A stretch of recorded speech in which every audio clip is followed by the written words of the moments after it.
Hello friend, I am doctor Harshad Rawal MD homeopaths और मेरी channel में आपका स्वागत है। मित्रों, आज का जो वीडियो है हम आपको साइनस के बारे में बताएंगे। तो यही सीज़न में जब वेट वेदर होता है, रेनी सीज़न होता है, तब हमको सर्दी सड़ेखम हो जाता है और इसमें दर्दी को छींके आती है, फेस पर पेन होता है, हेडेक होता है, बुखार आ जाता है, बार बार गले में कंप्लेन रहता है, छींके चलता है, गले में खिसखिस रहता है। तो ये सब कुछ सर्दी सरेखम, जिसको हम साइनस भी बोला जाता है। तो ये साइनस क्या है, क्या उसका साइन एंड सिम्टम्स है, क्या ये बिना ऑपरेशन मिट सकता है, कौन से प्रकार के साइनस होते हैं और इसमें कौन से बेस्ट होम्योपैथिक ट्रीटमेंट है, इसके बारे में हम आज बताएंगे। मित्रों, हमारा जो फेस है, प्रकृति ने फेस पर छोटे छोटे होल दिया है।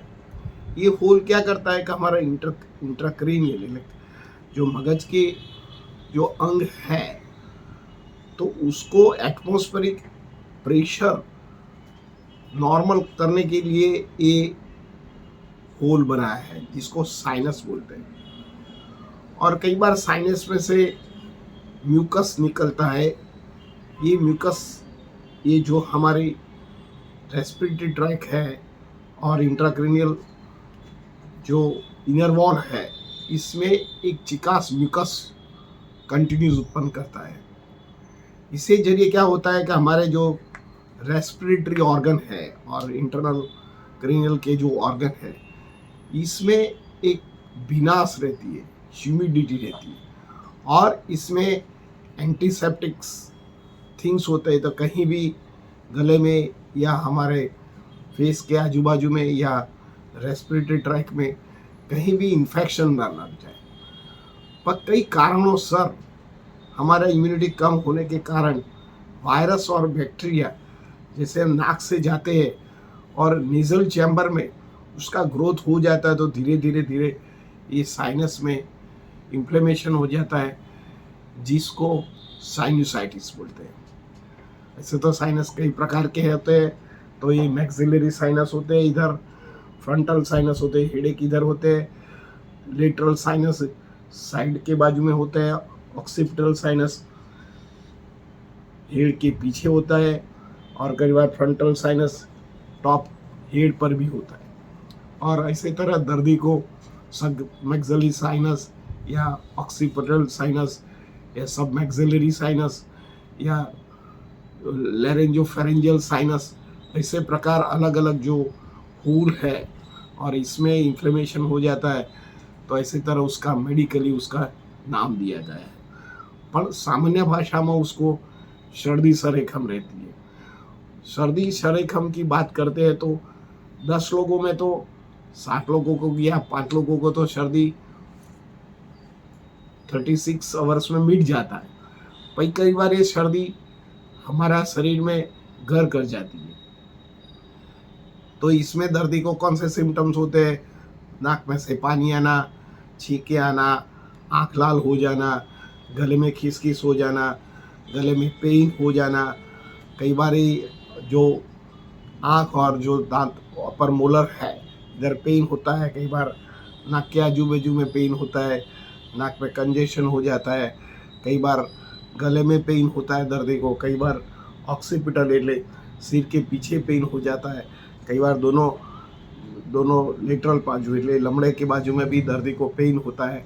आँख रेड हो जाती है, ईचिंग हो जाता है, दर्दी को बार बार ड्राई कफ होता है और धीरे धीरे कफ वाला भी हो जाता है और हाई ग्रेड फीवर आ जाता है।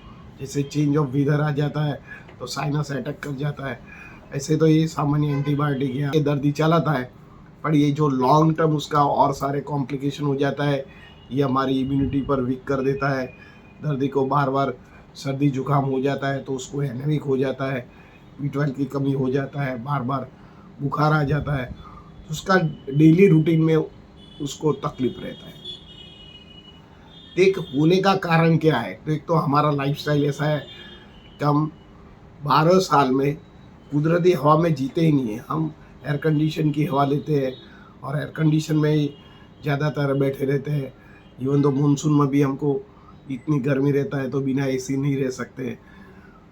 समर में तो एसी का उपयोग हो सकता है, पर अभी जो सीजनल है इसका इसमें कुदरती चेंज आया है, तो 12 साल में 8 मंथ तो हमको बिना एसी रह ही नहीं सकते।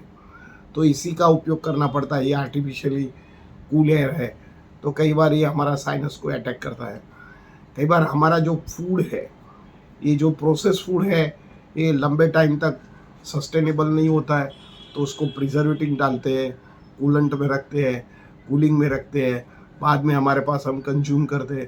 तो इसमें भी कई बार कूलिंग जो इफ़ेक्ट होती है, तो जिन लोगों की कफ प्रकृति होती है उनको तुरंत सर्दी खांसी और जुकाम होने की संभावना रहती है। कई बार लैक ऑफ एक्सरसाइज, हमारा ऐसा लाइफस्टाइल है कि हम लेट सो जाते हैं और एक्सरसाइज नहीं होती है, तो जो खून में सर्दी हो जाती है, डे बाय डे सर्दी ग्रोथ हो जाती है, तो साइनस और सारे कॉम्प्लिकेशन कर सकते हैं और दर्दी को बहुत इलनेस के मोड पे डाल देती है। तो मित्रों, इससे क्या कॉम्प्लिकेशंस बनता है? दर्दी को शुरुआत में साइनस होता है तो उसको साइनसाइटिस हो जाता है। कई बार गले में टॉन्सिलाइटिस भी इसके जरिए हो जाता है। कई बार अपर रेस्पिरेटरी ट्रैक इन्फेक्शन हो जाता है। कई बार गले में भी वो कंजेशन कर देता है, तो वोकल कॉर्ड पर भी उसका थोड़ा स्वेलिंग आ जाता है। कई बार ड्राई कॉफ हो जाता है बार बार दर्दी को कफिंग रहता है और कंटिन्यूस कफिंग रहता है। कई बार येलो कफ निकलता है, कई बार ग्रीन टाइप ऑफ कफ निकलता है। कई बार दर्दी को इरिटेशन रहता है, नाक में जुकाम रहता है। कई बार दर्दी सो जाता है राइट साइड, तो राइट साइड ब्लॉक लूज हो जाता है, लेफ्ट साइड हो जाता है, लेफ्ट साइड ब्लॉक हो जाता है। तो ऐसे तरह उनका साइन एंड सिम्टम्स होता है। इसका कॉम्प्लिकेशन में दर्दी को अस्थमा भी हो सकता है, एलर्जी ब्रोंकियल अस्थमा हो सकता है, एम्फीसेमा हो सकता है, लंग्स फाइब्रोसिस भी कंजेशंस के कारण होता है। उसको सीओपीडी भी बोला जाता है। तो एक्यूट सीओपीडी, जिसको भी जो प्रॉब्लम्स है, ये दर्दी को सीओपीडी में अंडर क्लासिफाइड हो जाता है।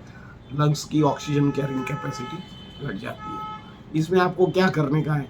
आपको रेगुलर वॉक करने का है, और थोड़ा भी पसीना है इतना, आपको एक्सरसाइज करो, वेट को कंट्रोल कीजिए, अवॉइड द कोल्ड थिंग, जो आइसक्रीम है, संतरा है, द्राक्ष है, केला है, फ्रिज का पानी है, चॉकलेट है, जो थम्सअप है, रसना है, गोल्ड स्पोर्ट है, जो कूलिंग वाली चीज़ें अवॉइड कीजिए। और खाने में भी बने तो ताज़ा फूड खाइए, प्रॉपर स्लीप लीजिए, एंग्जाइटी मत कीजिए। इसी में भी आपको रहने का है, तो जो हमारा घर में प्रकृति नहीं होता है, तो आप फुल स्लीव कपड़ा पहनिए, पुष्कर पानी पीजिए, तो आपको एक कोल्ड के सामने रेजिस्ट हो सकती है।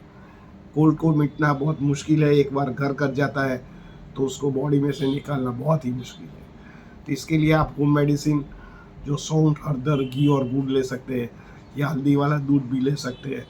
रात को सो जाओ तो जिसको वेट साइनस होता है, नाक में से पानी और एलर्जी होता है, उन लोगों को रात को कैप पहनना चाहिए और शरीर को कवर करके सोना चाहिए। इसी का जो भी कूलेंट है थोड़ा कम करना चाहिए। तो इससे जरिए आपका जो क्रॉनिक साइनसाइटिस है, इससे बनते जो कॉम्प्लिकेशन से बनेगा नहीं और हेल्थ अच्छा रहेगा। मित्रों, इससे सबसे पहली जो दवा है काली बीज। जब ये विदर में दर्दी को ज़्यादा छींकें आती है, नाक में पानी आता है, आँख में ईचिंग आता है, गले में खिसखिस हो जाता है, बॉडी एक हो जाता है, लो ग्रेड फीवर हो जाता है, तब ये दवा बहुत अमोघ है। तो आपको ये दवा 30 पोटेंसी में लेना चाहिए। सेकंड नंबर की दवा है आर्सेनिक आल्ब। जब कोल्ड वेदर हो या रेनी वेदर हो, और जब भी दर्दी को कूल्ड ठंडा पवन आए और ठंडी में तुरंत बैठना होता हो और छींके आ जाए, नाक में से पानी आ जाए और बुखार आ जाए, दर्दी को बार बार पानी पीने की इच्छा हो जाए, गले की जो इनर वॉल है उसको ड्राइनेस लगे, हेडेक हो जाए, शरीर में गर्मी लगे और बर्निंग सेंसेशन हो जाए, तब आप आर्सेनिक आल्ब का उपयोग करना चाहिए। थर्ड नंबर की दवा आर्सेनिक आल्ब के बाद ले सकते हैं तो एकोनाइट दवा है। एकोनाइट इज़ अ एक्यूट प्रॉब्लम के लिए, जैसे एकदम सिम्टम आ जाता है, हेडेक हो जाता है, बॉडी हो जाता है, छींके चलता है, गले में दुखता है, शरीर दुखता है, नींद नहीं आती है, घबराहट रहती है, फियर कॉम्प्लेक्स रहता है, दर्द को बार बार हो जाता है जैसे बच्चों को, तो आपको एकोनाइट दवा सबसे पहले स्टार्ट करना चाहिए। 4th नंबर की दवा है फेरमफॉस। जिन लोगों की इम्यूनिटी कम होती है और सर्दी रहती है, जुकाम रहता है, वीकनेस बॉडी होता है, भूख नहीं लगता है, उसका आयरन डेफिशिएंसी रहता है, थक जाता है, आंखों में जलन होता है, इरिटेशन होता है, तब आप फेरमफॉस 6x का प्रयोग करना चाहिए। लास्ट नंबर की दवा है ब्रायोनिया।